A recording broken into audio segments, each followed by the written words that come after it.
Hello, Steve White, Steve Artsino, and I'm here with my Superpower Superman to look at the spoilers coming out of the spoiler reviews about James Gunn's Superman. And before I get into it, feel free to share, like, and maybe even ding the bell or look at my channel for videos because they probably won't be popping up in your feed. Now, we've had a lot of reviews out now, a lot of spoilers are out. The main thing for me that spoils Superman in the James Gunn film is, aside from the portrayal of Superman, is his origins. They've basically made the Kryptonians evil colonizers. Basically, he had a message from his parents and he only had part of it that he was able to see when he was growing up. But once the whole message is fixed, basically, you see that they sent Superman there to conquer Earth. They didn't send him to save him, to, lead the humans benevolently. They sent him there to colonize the planet, basically. And it's just a real betrayal, I think, of the Kryptonians. I mean, how now do they deal with characters like Zod? He just seems like a normal Kryptonian now, not an evil problem that was, imprisoned and sort of, sent away from the planet or anything. So the idea of Superman's parents being evil and him essentially being from an evil race who turned out good because of his nurture as opposed to his nature, just really, I think, undermines the character and just ruins the Kryptonians. So that's really disturbing they did that. And the idea that he sort of turned out good because of the Kents is also very incidental. They're not shown as being wise or nurturing or moral. They're just shown to be unconditionally loving to him, which is good, but they are shown to be simpletons. And in a very negative way that a lot of people think reflects badly on the Midwest and just that generation as well. The idea they're screaming into their phone, they don't know how to do anything. They seem like simpletons. And Superman himself is played very much as a simpleton as well, where he doesn't understand what's happening and he has to have things explained to him by Lois and he just can't comprehend a lot of things, and he's very emotional. And another thing that undermines the film is, although there's a lot of things happen, he gets very emotional about them, screaming and yelling, and that they are sort of resolved very quickly and we move on, and nothing really has a gravitas to it or an emotional resonance. There is no emotional cues in the film that are allowed to actually last. They just move on to the next thing, and it undermines everything, which was a problem with Guardians. Like this immature avoidance of any actual emotional incidents or depth or anything. That's something that is in this film as well. There's a lot of misogyny in the film. The way that Lex treats his exes, he literally imprisons them and punishes them and that for breaking up with him, and this is treated as humorous.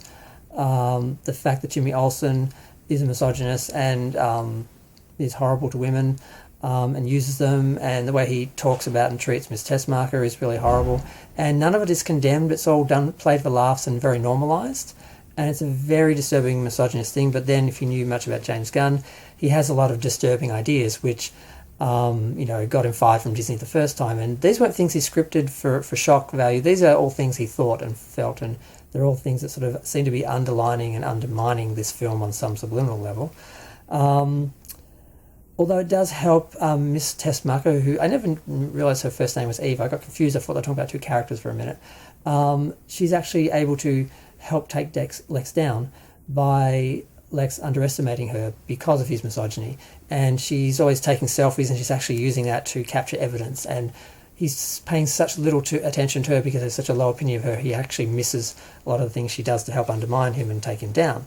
Then we have Lex's pocket world, where he has his team of monkeys. Literally, this was a rumour people thought was a joke, but he literally has a room of monkeys, typing monkeys, basically bots taking down Superman online. That's all true. It all happens.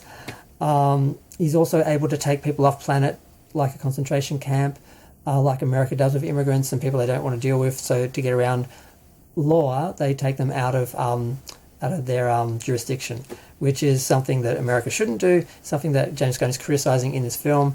And a lot of people like Dean Cain, the MAGA Superman, unfortunately. I met him before he was MAGA. He was beautiful. I loved him, but now he's just lost his mind. He's come out against the film saying it's too woke, that they've made Superman woke. And apparently all these MAGAs all these years didn't know the allegory of Superman as an immigrant. They didn't get any of this, and now that's been brought to their attention. Now they think Superman is a bad influence and woke and everything. So that's kind of weird as well. What else? Oh, Ultraman is a Superman clone. Now apparently this is not news.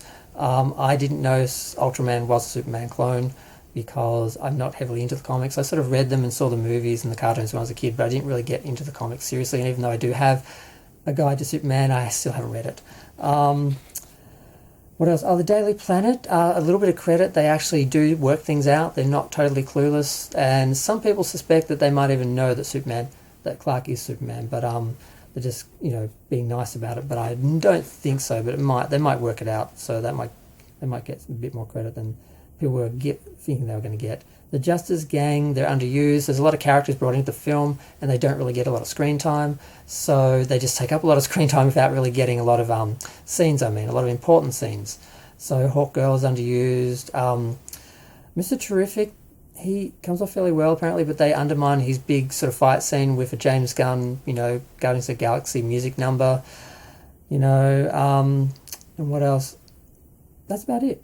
But yeah, the main spoiler for me that spoils Superman, his legacy, is making him from a planet of evil colonizers.